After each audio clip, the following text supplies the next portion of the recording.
Hello everyone, क्या हाल चाल। तो आज हम एक और इम्पॉर्टेंट और इंटरेस्टिंग चैप्टर करने वाले हैं, that is microbes in human welfare. Microbes in human welfare पे आपने हर बार देखा है दो सवाल आते हैं, तो इस चैप्टर को अभी हम अपने कीनोट्स 2.0 से करेंगे।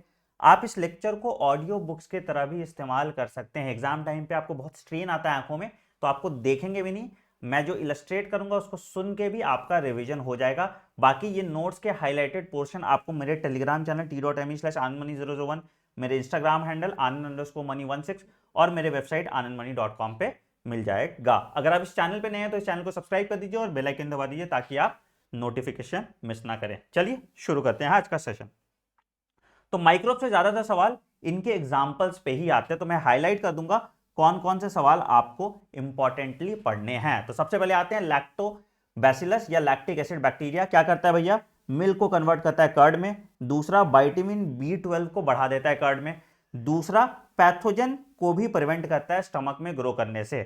बैक्टीरियल फर्मेंटेशन, एनारोबिक रेस्पिरेशन होता है उसमें, और उसकी वजह से क्या होता है, जो पफ्ड अप अपीयरेंस होता है डफ में, it is due to the production of carbon dioxide. तो बैक्टीरियल फर्मेंटेशन की वजह से भी कार्बन डाइऑक्साइड हो सकता है, ईस्ट फर्मेंटेशन की वजह से भी कार्बन डाइऑक्साइड प्रोड्यूस हो सकता है, और डफ में या ब्रेड में आपको पफ दिखता है। ठीक है, तो उसमें क्वेश्चन आ जाएगा, आपके पूछागा बैक्टीरियल फर्मेंटेशन से हो रहा है या ईस्ट के फर्मेंटेशन से हो रहा है। ईस्ट को हम लोग बेकर ईस्ट या ब्रूअर्स ईस्ट दोनों कहते हैं। तो ये अल्कोहल प्रोड्यूस करने में भी हेल्प करता है और ब्रेड को भी डफ करने में हेल्प करता है।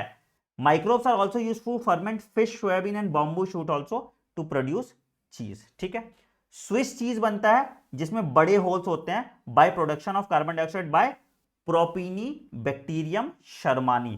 तो जो शर्मा रहा है वो स्विस चीज प्रोड्यूस कर रहा है, और रॉकफोर्टी होती है जो रॉकफोर्ड चीज बनाते हैं। ठीक है, तो स्विस चीज में बड़े बड़े होल होंगे। क्यों होल होते हैं? क्योंकि कार्बन डाइऑक्साइड निकलता है बाय प्रोपी नी बैक्टीरियम शर्मानी, और रॉकफोर्ट में रॉकफोर्टी, दोनों फंगस से होता है। ठीक है, चलो आगे बढ़ते हैं। इंडस्ट्रियल प्रोडक्शन में बात करेंगे।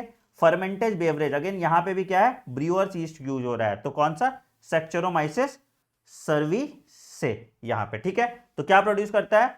फर्मेंटेशन से अगर प्रोड्यूस हो रहा है तो वाइन बियर प्रोड्यूस होगा।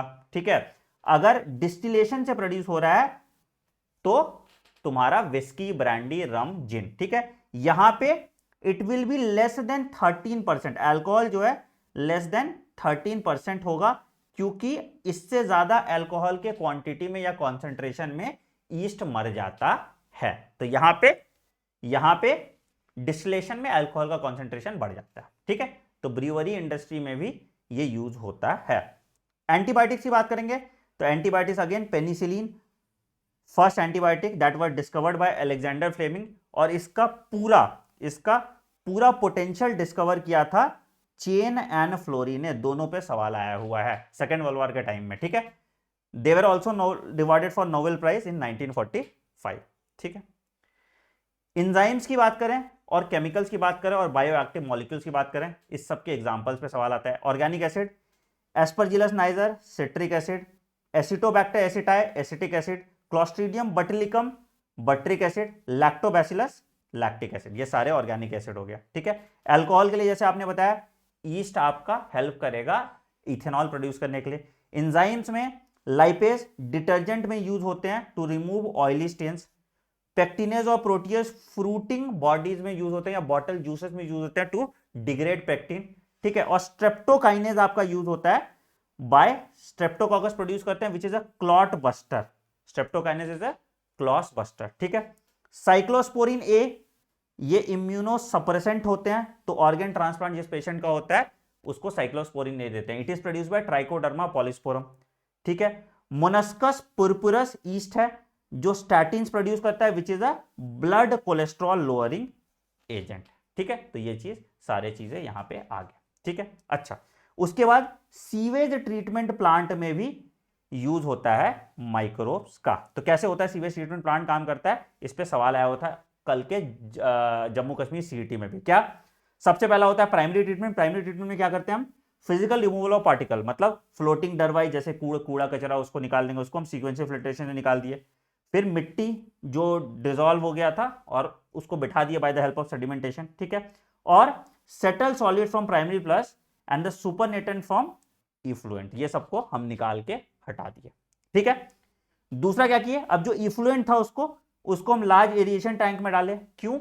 क्योंकि यहां पे जो एरोबिक बैक्टीरिया होते हैं वो क्या करते हैं, वो डाइजेशन ऑफ ऑर्गेनिक न्यूट्रिएंट करना स्टार्ट करते हैं। तो क्या होता है, जैसे हम एरिएशन कराते हैं तो बीओडी उसका कम हो जाता है और जो ऑर्गेनिक वेस्ट है उस ऑर्गेनिक वेस्ट को पचा लिया जाता है। ठीक है, तो BOD is the amount of oxygen consume by bacteria. तो जितना बीओडी कम होगा उतना पानी साफ होगा, जितना बीओडी ज्यादा होगा उतना पानी खराब होगा। ठीक है, the effluent is then pass into a settling tank where the bacterial flocs जो बना था इसको सेडिमेंटेट कर दिए, जिसको हम एक्टिवेटेड स्लज कहते हैं। याद रखिएगा, these bacterial flocs are called activated sludge. Small part of activated sludge is pumped back into the aeration tank, ताकि ऑटोमेटिकली वो बार बार नया एरोबिक बैक्टीरिया बना दे। इनोकुलम, जैसे दही की तरह देखोगे ना, दही का जोरन की तरह काम करता है। ठीक है, the remaining sludge is pumped into large tanks called anaerobic digester. तो यहां क्या होता है, some anaerobic bacteria digest the sludge by producing gases like CH4, जो बायोगैस की तरह काम करता है। ठीक है, दो जगह ऑर्गेनाइजेशन ये काम करा रही है।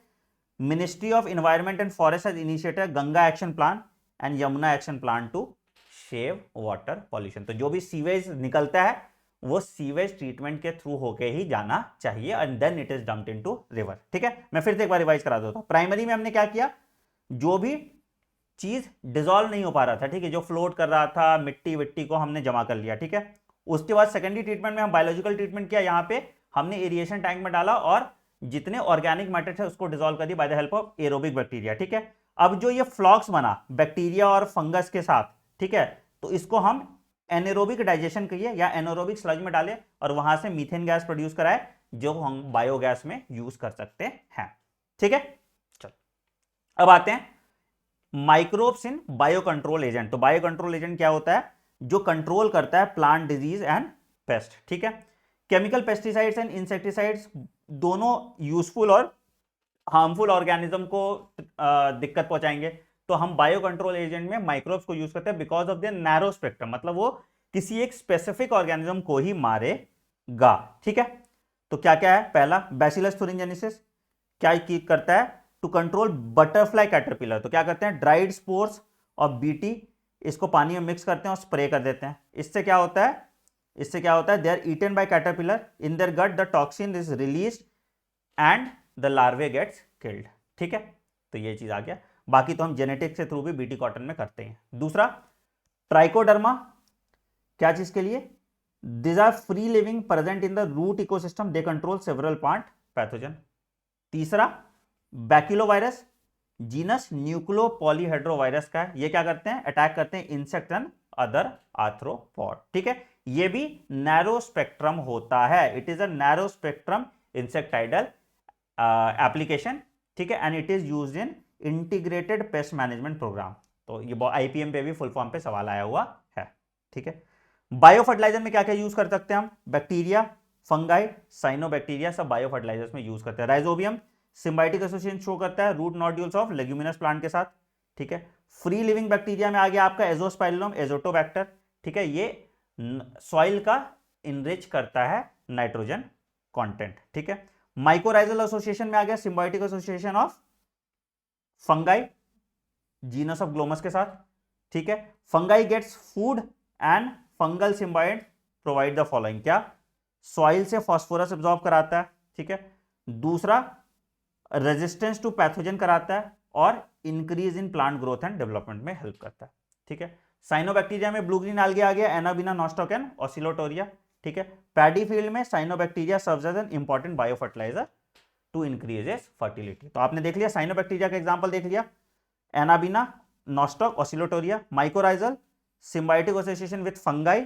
ठीक है, उसके बाद आपने देखा फ्री लिविंग में एजोस्पाइरिलम एजोटोबैक्टर, सिम्बायोटिक में तुम्हारा राइजोबियम। जितने एनसीईआरटी एग्जांपल्स थे हमने सारे एग्जांपल्स करा दिए इसमें। ठीक है, कुछ एडिशनल पॉइंट होगा तो आप ये द एंड वाले के बाद में लिख लीजिएगा, जो पीवाईक्यूज वगैरह आपसे नहीं बन रहा है या कॉन्सेप्चुअल लग रहा है, बट ऐसा कोई पीवाईक्यू नहीं होगा जो आपसे नहीं बनेगा। वीडियो पसंद आए तो वीडियो को लाइक कीजिएगा, चैनल को सब्सक्राइब कीजिए और बेल आइकन दबा दीजिए ताकि आप कोई नोटिफिकेशन मिस ना करें। I will see you in the next video. Thank you.